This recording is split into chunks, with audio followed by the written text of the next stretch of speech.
त्यति बेला अवार्ड हुँदासम्म राष्ट्रिय लोक तथा दोहोरी प्रतिष्ठान जयको जय जयकार गर्ने, उपत्यका समन्वय समिति जय जयकार गर्ने।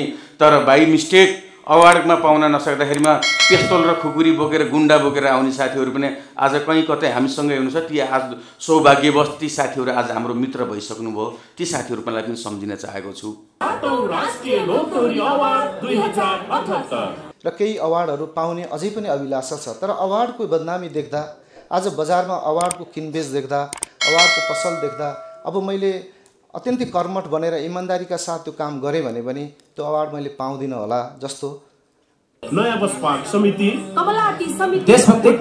लेख्ने कुरामा र लोकदोहोरी अवार्डलाई सधैँभरि कुकुरलाई एउटा हड्डी फाल्दै जस्तो गर्दै फालिने त्यति बेलाको अवार्डको पीडा हामी सम्पूर्ण भुक्तभोगी थियौँ। त्यही भुक्तभोगी एउटा पीडित मानसिकता र हाम्रो लागि हामीले नगरे कसले गर्ने, किनिएका ल्याइएका भनसुन गरिएका कुराहरूले फेरि आफैलाई जिस्काएर आफैलाई तिर्नेका कारणले पनि जहाँ ती अवार्डहरू सजिएका छन् ती सोकेसहरूतिर फर्केर बस्नै नसक्ने अवस्था पनि आयो भने त्यो बेला आत्मा कति विचलित हुन्छ होला। जो आयोजकसँग जो नजिक छ त्यसलाई दिन्थ्यो, वास्तवमा स्रष्टाको सम्मान हुने गर्थेन।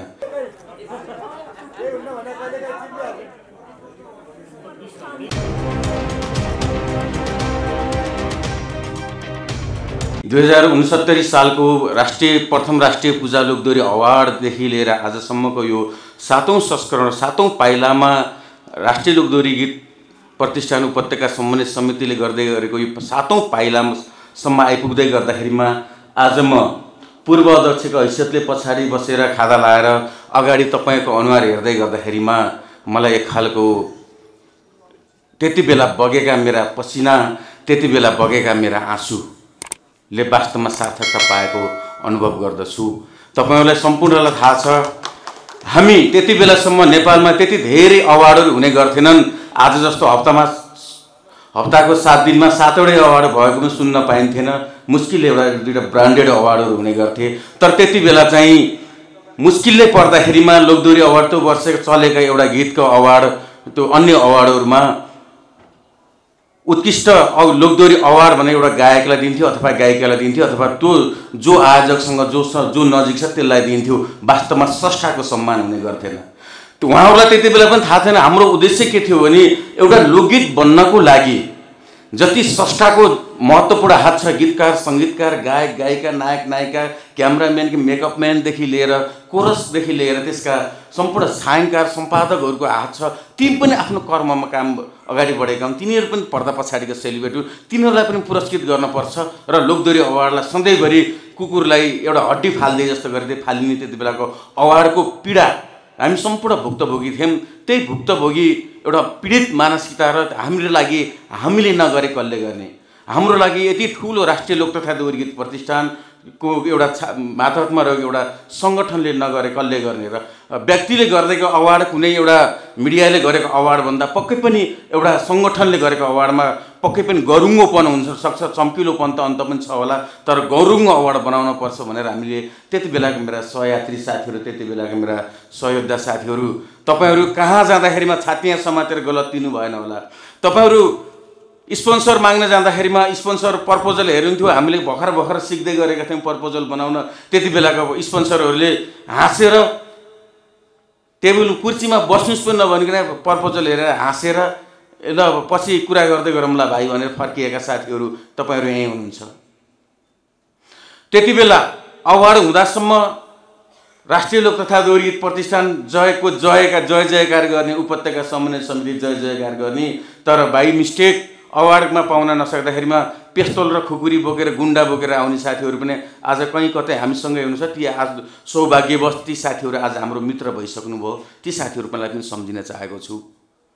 हिजो अवार्ड प्राप्त गर्दै गर्दाखेरिमा आफूलाई ठुलो गर्व महसुस गरेर भक्कानिएर स्टेजबाट आफ्नो जन्म दिने मातापिताहरूलाई सम्झेका साथीहरूलाई पनि सम्झिन चाहन्छु।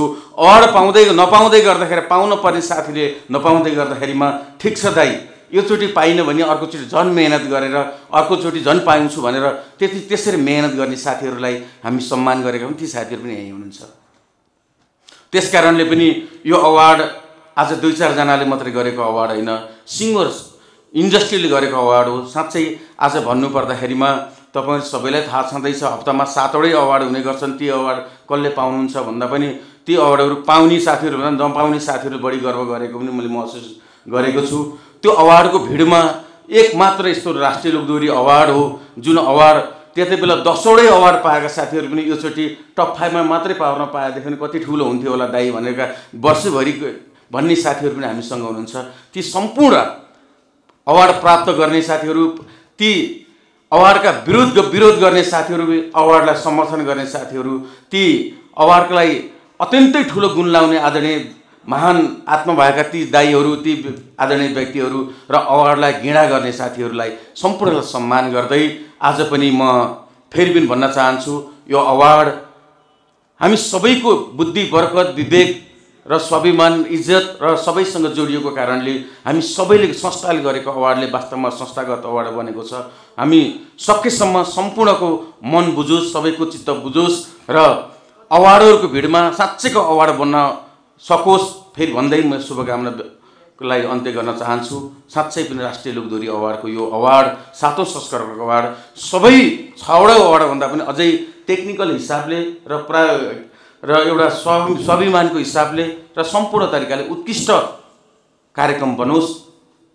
आयोजक उपत्यका समन्वय समितिलाई मेरो यही शुभकामना दिँदै, केन्द्रीय कार्य समितिलाई यही अपिल गर्दै, सम्पूर्ण नोमिनेजहरूलाई शुभकामना दिँदै, सम्पूर्ण पत्रकारलाई धन्यवाद दिँदै, सम्पूर्ण सङ्घ संस्थाका अध्यक्षज्यूहरूलाई स्वागत, सम्मान र शुभकामना दिँदै आफ्ना भनाइ अन्त्य गर्न चाहन्छु। धन्यवाद। नसोचेका धेरै कामहरू पुरा गरेर जो यो टिमले, यो नेतृत्व र यो समूहलाई अगाडि बढाउनका लागि निरन्तर खट्ने र जिम्मेवारी सम्हालिसकेपछि त्यसलाई वहन गर्नका लागि धेरै समय खर्च गर्ने, धेरै व्यवस्थापनका लागि धेरै महत्त्वपूर्ण कामहरूलाई पन्छाएर संस्थाका लागि निरन्तर खटिरहने एउटा ऊर्जाशील अध्यक्ष, जसका कारणले म आफूले पनि केन्द्रीय तहबाट एक किसिमको गर्व महसुस गर्न पाएको छु।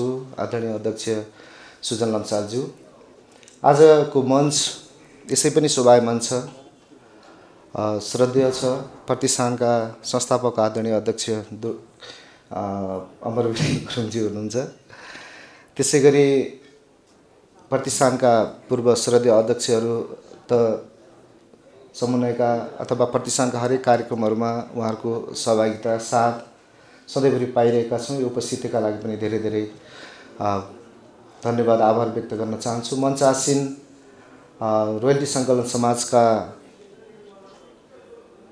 नेतृत्वको हिसाबले अध्यक्ष, तर ज्ञानको हिसाबले, संस्थागत हिसाबले रोयल्टी सङ्कलन समाजका लागि एउटा जिन्दगीको महत्त्वपूर्ण समय, त्यसका लागि खर्चिँदा आएका अब्जस जस ती सबैलाई आत्मसात गर्दै र अझै पनि उहाँहरूबाटै हामीले समाधान देखेर हाम्रो पनि चाहनाका रूपमा अहिले पनि हामीले चाहिँ रोयल्टी सङ्कलन समाजका अध्यक्षका रूपमा देखेका छौँ।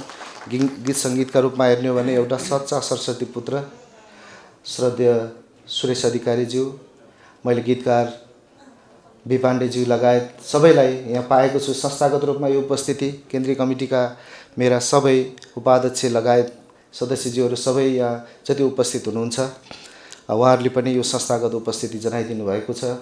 यसका लागि धेरै धेरै आभार व्यक्त गर्न चाहन्छु। जहाँसम्म हामी अब यो प्रमाणपत्र वितरणको कार्यक्रममा छौँ, अब नतिजा कस्तो छ, टप 5 सेलेक्सनै कसरी भएको छ, त्यो खुल्दुली पनि यहाँहरूसँग छ, त्यो खुल्दुली हामीसँग पनि छ। र यो अहिलेसम्म राष्ट्रिय लोक तथा दोहोरी गीत प्रतिष्ठान नेपालले वितरण गरेका अवार्डहरू आजका दिनसम्म कहीँ कतै गुनासाहरू त जहाँ पनि सुनिन्छन्। यो सृष्टि नै, यो रचना नै, यो भगवानका लागि पनि गुनासो गरिने ठाउँ हो र एउटा सिङ्गो मान्छे फेरि धेरै गुनासाहरूको प्याकेज पनि हो। उसँग धेरै गुनासाहरू हुन्छन्, अब त्यो कति सुन्न योग्य हुन्छन्, कति सुन्न योग्य हुँदैनन् र फेरि सबै मान्छेले गरेका निर्णयहरू 100% सत्य पनि हुँदैनन्। त्यसले गर्दा कुन बेला कुन विवेकले कसरी निर्णय भयो त्यो आधारमा कहिलेकाहीँ चित्त नबुझेर पनि स्वीकार्नुपर्ने निर्णयहरू हुन्छन्। त्यो हामी सँगै बस्दै रहँदा हामीले स्वीकारेका पनि छौँ र ग्रहण गरेका पनि छौँ। यो त संस्थागत हामीले वास्तवमा पूर्ववक्ता उपमहासचिव शिव हमालले भने जस्तै कुनै बेला राष्ट्रमा धेरै अवार्डहरूको आयोजना हुँदाखेरि, प्रतिष्ठित अवार्डहरू हुँदाखेरि लोकदोहोरीलाई सिङ्गो एउटा विधामा अथवा लोकगीतमा मात्रै सीमित गरेर दोहोरी गीतमा मात्रै सीमित गर्दाखेरि यसलाई लोकदोहोरीको क्षेत्रलाई व्यापकतामा ल्याउनका लागि यसको अरेन्जमेन्ट, गीत रचना, लय सिर्जनादेखि अब श्रव्य दृश्य, नायक नायिका हरेक पाटोलाई, वाद्यवादक सबै पाटोहरूलाई चाहिँ एकमुष्ट त्यसले सम्बोधन गरेको नपाएपछि हामीले राष्ट्रिय लोक तथा दोहोरी गीत प्रतिष्ठान नेपालले पनि हाम्रा पौरखी हातहरूलाई हामी आफै हाम्रै सृजनशील व्यक्तित्वहरूलाई हामी संस्थागत रूपमा किन ढाडस नदिने, किन सम्मान नदिने, उहाँहरूलाई काम गर्ने ऊर्जा किन प्रदान नगर्ने, यस्तै कुराहरू मनमा राखेर वास्तवमा केन्द्रीय कमिटीले आयोजना गर्नुपर्ने स्तरको यो कार्यक्रम उपत्यका समन्वय समितिका तर्फबाट आयोजना हुँदै गर्दा धेरै अप्ठ्याराहरू पनि महसुस भयो। आर्थिक रूपमा धेरै आर्थिक बोझहरू पनि हामीले बोक्यौँ। सुरुका दिनमा यो कार्यक्रमलाई अगाडि बढाउनका लागि आर्थिक रूपमा मात्रै होइन, भौतिक रूपमा पनि धेरै किसिमका तनावहरू झेल्न पर्यो। शिव हमालले अगाडि पनि व्यक्त गर्नुभयो, धेरै तनावहरू उहाँले व्यक्तिगत रूपमा पनि भोग्नुभयो, हामीले पनि संस्थागत धेरै कुराहरू सुन्न पर्यो। त्यसका बावजुद पनि हामी अगाडि बढिरह्यौँ र आज 7औं संस्करणमा छौँ र हाम्रो उद्देश्य नितान्त एउटा क्षमतावान प्रतिभालाई प्रोत्साहन दिने, ढाडस दिने, स्याबास दिने र अरू काम गर्न प्रेरणा दिने हो। र समाजमा अवार्ड भनेको सायद त्यही हो, तर पछिल्लो पटक हामीले समाजमा त ती अवार्डहरू देखिरहेका छौँ, भोगिरहेका छौँ, पाइरहेका छौँ, दिइरहेका छौँ, किनिरहेका छौँ, बेचिरहेका छौँ। यो चाहिँ अत्यन्तै दुःखदायी छ र यसले अवार्ड सम्मानको सम्मान नरहेको त हामीलाई आभास भएको छ। र मैले व्यक्तिगत रूपमा पनि जीवनमा कोही त्यस्ता अवार्डहरू थिए जुन अवार्डहरूलाई देखेर जीवनको उद्देश्य नै त्यो अवार्ड प्राप्त गर्ने उद्देश्य राखेर अगाडि बढियो र केही अवार्डहरू प्राप्त गरियो पनि र केही अवार्डहरू पाउने अझै पनि अभिलाषा छ। तर अवार्डको बदनामी देख्दा, आज बजारमा अवार्डको किनबेच देख्दा, अवार्डको पसल देख्दा अब मैले अत्यन्तै कर्मठ बनेर इमान्दारीका साथ त्यो काम गरेँ भने पनि त्यो अवार्ड मैले पाउँदिनँ होला जस्तो एक किसिमको यो समाजले जे गरिरहेको छ, समाजमा जसरी सम्मानको व्यापार भइरहेको छ त्यो काम गर्नका लागि उत्प्रेरित नगर्दो रहेछ। त्यसले चाहिँ कर्म गर्नेका लागि हृदयमा ठुलो ठेस पुर्याउँदो रहेछ र ती पीडाहरू सायद हृदयदेखि आत्मसात गर्ने भने कति साथीहरूलाई यहीँ उपस्थित हुनेहरूलाई पनि त्यो महसुस हुन्छ र कति हामीले लिएका पनि होला। हामीसित कलाकारितासित एउटा यस्तो क्षमता छ एउटा कलाकारसित जसले मृत्युपर्यन्त पनि अर्को एउटा जीवन बनाउन सक्छ र आफू नहुँदा पनि एउटा जीवन बचाइदिन सक्छ र त्यो जीवन सबैका सामु बाँचिरहन्छ। त्यो आज नारायण गोपालहरूलाई हामीले कहिले मरेको सम्झेका छैनौँ र उहाँहरू बाँचिरहनु भयो। त्यो जीवन बाँच्नका लागि हाम्रो प्रयास हो। त्यो जीवन पाउनका लागि पाउने त्यो सम्मान, त्यो प्रेरणा, त्यसले हामीलाई त्यो काममा अगाडि बढाइदिए हुन्थ्यो र त्यो जीवन बनाएर जान पाए आफू नभए पनि एउटा मेरो जीवन यहाँ बाँचिरहन्थ्यो। सबैलाई त्यो अवसर हुँदैन। हामी त्यसका लागि काम गरिरहेका छौँ कि केवल अस्वस्थ प्रतिस्पर्धाका लागि हामीले देखेका आँखाभरि आफ्नो नजरभरि परेका साथीहरूको प्रतिस्पर्धामा उत्रेर हाम्रै नजरमा क्षमताले भरपुर साथीहरूलाई पनि कहिल्यै क्षमतावान देख्न नसकिने, उसलाई जहिले पनि त्यही नजरले मात्रै देखिने, उसले गरेका प्रगतिहरूलाई पनि एकदमै न्यून मात्रै देखिने, तर परको क्षमताहीन मान्छेलाई पनि ठुलो देखिने अथवा त्यस्ता कुराहरूले गर्दा पनि कहिलेकाहीँ हामीले गरेका निर्णयहरू गलत पो भइरहेका छन् कि र त्यसले आत्मालाई कतिको सन्तुष्टि दिएको छ।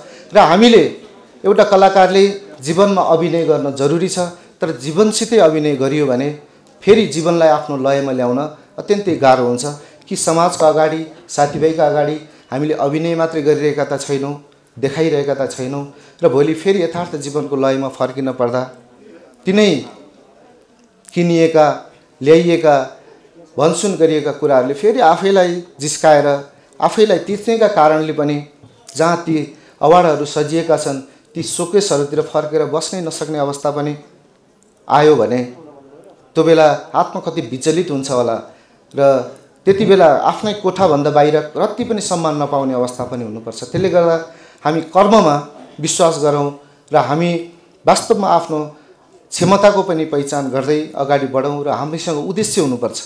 उद्देश्यविहीन अथवा कुनै टार्गेट नभइकन बजारमा जे जस्तो खालको खेलो चलिरहेछ त्यही खेलोमा लागिरहने, कसैसित हारगुहार गरेर, कसैसित नमस्कार गरेर, कसैसित केही लोलोपुतो गरेर प्राप्त गरेका केही कुराहरूले त्यसले क्षणिक कसैलाई देखाउनका लागि त सन्तुष्टि दिन सक्छ, तर संसार ढाँटे भने आत्मालाई ढाँट्न सकिन्न। त्यसले गर्दा कर्म गरौँ, एउटा राम्रो काम र एउटा राम्रो प्रशंसा, एउटा सामान्य लेमेनले गरेको प्रशंसा भन्दा ठुलो अवार्ड हामीले उपलब्ध गरेका, हामीले समातेका गरुङ्गा फलामका ती औजारहरूसँग पक्कै पनि हुँदैन। तसर्थ हामी सर्जक, सिर्जना गर्ने कलाकर्मीहरू जहिले पनि सत्यको र सिर्जनाको पुजारी हुनु जरुरी छ र मैले जहिले पनि त्यो अपेक्षा गर्छु र मेरो आफ्नो आत्माले पनि जहिले पनि त्यही खालको महसुस गर्छ। र हामी प्रशस्त कलाकर्मीहरू पनि छौँ, तर सबैभन्दा पहिला आफूलाई चिन्नु पनि जरुरी रहेछ। हामी यति भ्रमित भएर यो समाजमा बाँचिरहेका पनि छौँ। हामी वास्तवमा अधिकांश हामी मध्येकै पनि कतिपय जहाँ आफ्नो भविष्य छैन, जहाँ आफ्नो भविष्य हराएकै होइन, त्यही ठाउँमा भविष्य खोजिरहेर अल्मरिरहेर एउटा जीवनको मूल्यवान समय व्यतीत भइरहेको छ। हो, हामी कहीँ बस्दा रमाउँदा एउटा इन्टरटेनरको रूपमा, गीत गाउन सक्नेका रूपमा पनि आफ्नो पहिचान त बनाउन सकिन्छ, तर एउटा सेलिब्रिटी र एउटा इन्टरटेनरको बिचमा धेरै ठुलो खाडल छ, धेरै ठुलो दूरी छ। हामीले कहिलेकाहीँ हामी एउटा इन्टरटेनर भइरहँदा यथेष्ट हामीसँग सेलिब्रिटीको त्यो क्षमता नभइरहँदा पनि हामीले आफूलाई नै त्यो लेभलको सम्झेर गरिरहेका व्यवहारहरूले हामीलाई कहिलेकाहीँ धेरैचोटि त्यो अप्ठ्यारोमा पारिरहेको महसुस मैले आफूले गरेको छु। आफूले आफूलाई सोच्दा जहाँ सोचिन्छ, तर समाजको नजरमा अरूको लागि आफूले गरिएका कर्महरू, कामहरू र त्यसले आफूलाई कुन स्थान प्रदान गरिरहेको छ त्यसलाई नबुझेर अरूसितको कम्पेरिजनमा हामीले जहिले पनि आफूलाई राम्रो देख्दाखेरि, राम्रो म पढ्दाखेरि धेरैचोटि हामीले धोकाको खाडलमा फस्नुपर्ने पनि अवस्था हुन्छ। त्यसले गर्दा कर्म गरौँ। यी अवार्डहरू केवल प्रशंसाका लागि, प्रेरणाका लागि र राम्रो सत्य काम गर्नेका लागि हुन् भन्ने मेरो अठोट छ। जहाँसम्म लाग्छ उपत्यका समन्वय समितिले आत्मसाक्षी राखेर यो काम गर्यो होला। मैले अगाडि पनि भने सबै कुराहरू एउटा व्यक्तिले, एउटा मान्छेको दिमागले गरेको कुरा सही त नहुन सक्छ र आजसम्म दोहोरी प्रतिष्ठानले स्थापना गरेको, प्रदान गरेको अवार्डको जुन गरिमा छ, यो गरिमालाई अझै राख्नका लागि अध्यक्षज्यूले मसित गरेको सल्लाह, निर्णायक मण्डलका कमिटीका साथीहरूले रातभरि बसेर त्यो बारेमा गरेको छलफल पक्कै पनि यो एउटा निर्णयमा पुग्न लायक छ भन्ने मैले आभास गरेको छु। र जो टप 5 मा प्रतिष्ठानका तर्फबाट छनौटमा पर्नुभएको छ, उहाँलाई मेरो अग्रिम शुभकामना छ र अवार्ड प्राप्त गर्नका लागि पनि शुभकामना छ। र जो पर्नुभएको छैन त्यो 5 मा मात्रै नपरेको हो र भोलि 1 मा जानका लागि पनि त्यो बाटो खुल्ला भएको छ र त्यो स्टेज प्राप्त हुने अवश्य नै छ। त्यसैले यहाँ उपस्थित सम्पूर्ण सर्जकहरू, स्रष्टाहरू, शिल्पीहरू जो जतिसँग आफ्ना क्षमताहरूलाई यो कसीमा दाँच्नु भएको छ, यो उपस्थिति रहेको छ। मैले कृष्ण दाइलाई पनि देखेँ। दाइ धेरै धेरै धन्यवाद छ यो उपस्थितिका लागि, यो साथका लागि र यहाँलाई अग्रिम शुभकामना दिन्छु। र प्राप्त होला नहोला, तर कर्ममा निरन्तर अगाडि बढ्नका लागि पनि मेरो हृदयदेखि यहाँलाई सुझाव छ, साथ छ। र संस्थागत रूपमा सधैँ रहँदा संस्थागत भित्र रहेर गरिने क्रियाकलापहरूमा हामी सधैँ सँगै छौँ। कहिले को अगाडि पर्ला, कहिले को पछाडि पर्ला, त्यो यात्राका क्रममा कसले आफूलाई अलिकति क्षमताशील बनाएर अगाडि बढायो, कसले अलिकति अल्छी गर्यो र यो वर्ष को राम्रो भयो, गएको वर्ष को राम्रो थियो, आउने वर्ष कोही राम्रो होला, यी सबै कुराहरूलाई हामीले एकदम हृदयङ्गम गर्दै यो संस्कारलाई यो 7औं होइन यो 100औं संस्कारसम्म अगाडि लैजाउँ र त्यहाँसम्म जाँदा पनि हरेक कर्मठ एउटा सर्जक र सिर्जनाकर्ताको आत्माको स्वाभिमान बाँड्ने गरेर यो अवार्ड लिएर घरमा राख्दा पनि उसको छाती फुल्ने गरेर र यो प्राप्ति मेरा लागि, समाजका लागि र साथीभाइका लागि पनि उत्कृष्ट प्राप्ति हो भन्ने गर्वबोध हुने गरेर यो अवार्ड प्रदान गर्न सकियोस्, यही शुभकामना व्यक्त गर्न चाहन्छु। र यहाँ उपस्थितिका लागि सबैलाई मैले सम्झेँ। तमु कलाकार सङ्घकी अध्यक्ष शर्मिला गुरुङ लगायत सबै यहाँ उपस्थित हुनुहुन्छ, अग्रज, श्रद्धेय सबैलाई हृदयदेखि धन्यवाद दिँदै यो कार्यक्रमको भव्य सफलताको शुभकामना पनि व्यक्त गर्छु। हस्त धन्यवाद।